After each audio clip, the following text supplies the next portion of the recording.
Qué fantástico es cuando nos hacen esta pregunta en la primera llamada telefónica y nunca nos pillan, ni en el mejor momento, ni preparados para contestar la verdad. Y encima sabemos lo que nos jugamos, porque si te han llamado por teléfono, significa que has pasado la primera criba, es decir, que han considerado que cuentas con los requisitos del puesto y estás entre los 5, 7 mejores candidatos. Por tanto, es que no quieres perder esa oportunidad por decir una cifra que no les guste. Y si por miedo tienes la tentación de decirle al seleccionador, ¿podemos hablar en otro momento?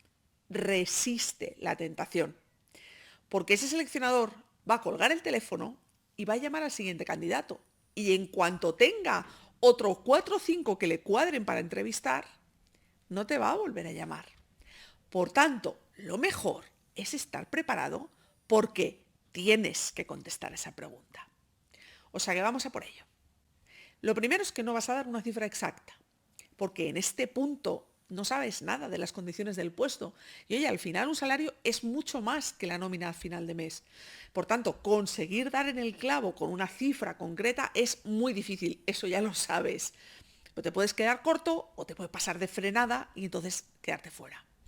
A ver, hay gente que te recomienda, tú hazle la cobra, que básicamente es decir, bueno, es que necesito más información, porque si bien el salario es importante, pues evidentemente también lo son el resto de circunstancias del puesto y de la empresa, y como en este momento no tengo suficiente información, pues prefiero esperar a que vayan pasando las entrevistas para así poder darte una respuesta más en firme, que es el equivalente a hacerle la cobra. Mi recomendación es que no hagas eso, porque sí, es verdad todo lo que dices y es una faena tener que dar esta información sin tener todos los datos. Pero tú piensa esto, imagínate que vas a comprar un coche y le preguntas al vendedor, ¿cuánto cuesta este coche? Y el vendedor va y te dice, hombre, para darle una cifra exacta, yo preferiría que habláramos más, preferiría saber más sobre usted, conocer más su nivel económico, su capacidad de endeudamiento, su riesgo crediticio, antes de poder darle una cifra definitiva. Esto sería ridículo, ¿no? Pues piensa que en un proceso de selección hay un proveedor y un comprador. Tú eres un proveedor de servicios que estás queriendo hacer una venta y la empresa es un comprador potencial, un cliente potencial. Si a ti tu cliente potencial te pregunta cuánto cuesta, no puedes decirle, ya veré si te lo digo y cuándo te lo digo.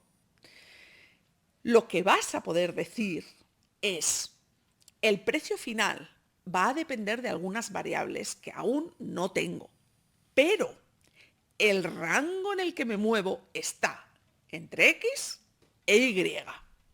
Es decir, tienes que dar una respuesta y la respuesta a esta pregunta debe ser un rango. ¿Vas a acertar seguro? No es seguro porque te falta información. Pero vas a dar un rango que vas a preparar de antemano, como te voy a contar en este vídeo, porque te voy a decir cómo lo vas a preparar. No lo vas a hacer a voleo, sino que vas a tener unas cifras justificadas, de manera que tengas el máximo de posibilidades. Y fíjate que justo esta semana he estado tratando este tema con mis clientes de mentoría para asegurarme que a ellos no les pille sin preparar esta pregunta y que den un margen de seguridad, pero a la vez de flexibilidad, que es lo que necesita el reclutador. Porque mucha gente comete el error de dar una cifra desde el primer momento y además dar la cifra de su último trabajo. Y esto, de nuevo, no es correcto. Porque lo que tú cobraras o lo que estás cobrando en tu puesto actual depende de una serie de circunstancias concretas que no son aplicables al puesto al que tú estás aplicando. O sea, depende de cuántos años hace que te contrataron. Si te contrataron a lo mejor para un puesto inferior, has promocionado, pero no te han subido el sueldo tanto como el precio que hay ahora en mercado. Depende del tamaño de la empresa, de si estás en una ciudad o en otra. Incluso depende de si en su momento a lo mejor no tenías familia y no te importaba cobrar menos, pero ahora tienes hipoteca y tienes un retoño y quieres cobrar más. Es decir, que depende de muchos factores que son específicos de esa empresa y que no tienen por qué equipararse a tu posición futura. ¿Entiendes? Por tanto, Voy a explicar cómo lo vas a hacer y como verás, no va a depender de lo que cobras ahora. Lo que vas a dar es una franja salarial en la que estableces tu mínimo y tu ideal. El mínimo tiene que estar basado en tus finanzas personales.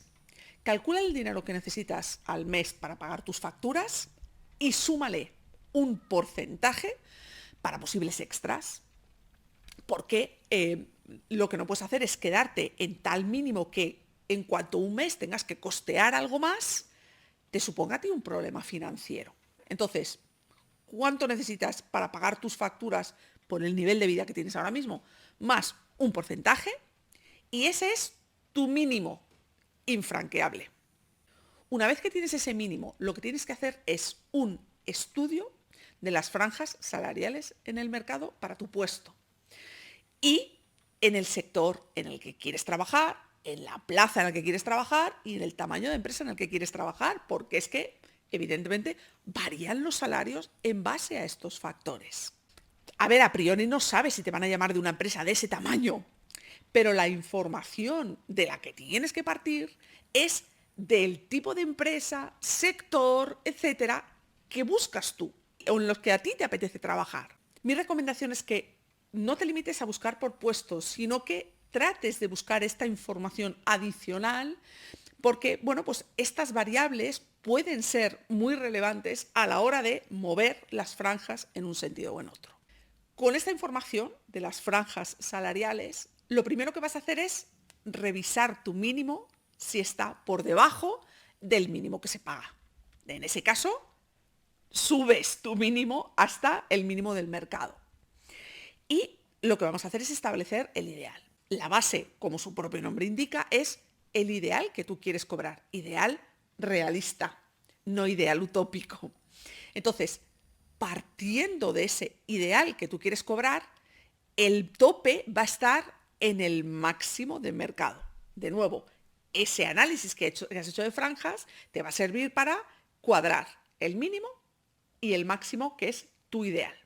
Con estos datos ya tienes tu franja salarial, tienes el mínimo y el ideal. Y como vas a dar tu respuesta, es así. Sin tener aún información específica de este puesto para poder dar un dato más preciso, lo que puedo darte es la franja en la que me muevo, que va entre 40.000 y 55.000 euros. Sé que esta franja es amplia, precisamente porque es que un salario es más que una nómina. Y cada oportunidad, cada empresa tienen un conjunto de circunstancias y de beneficios que quiero tener en cuenta. Por eso prefiero ser flexible y dar un margen amplio, porque espero que en algún punto entre estas cifras nos encaje a ambos. A ver, personalmente, creo que lo ideal sería que no nos tuvieran que hacer esta pregunta, que valoraran a los candidatos en base a sus competencias, a su aportación de valor, a su motivación intrínseca para el puesto, a su conexión con la empresa, a su encaje cultural. Eso sería lo ideal. Y después se negocia el salario. Pero esto no es práctico para la empresa, porque la realidad es que la empresa tiene un presupuesto máximo y tiene una idea del mínimo que va a pagar.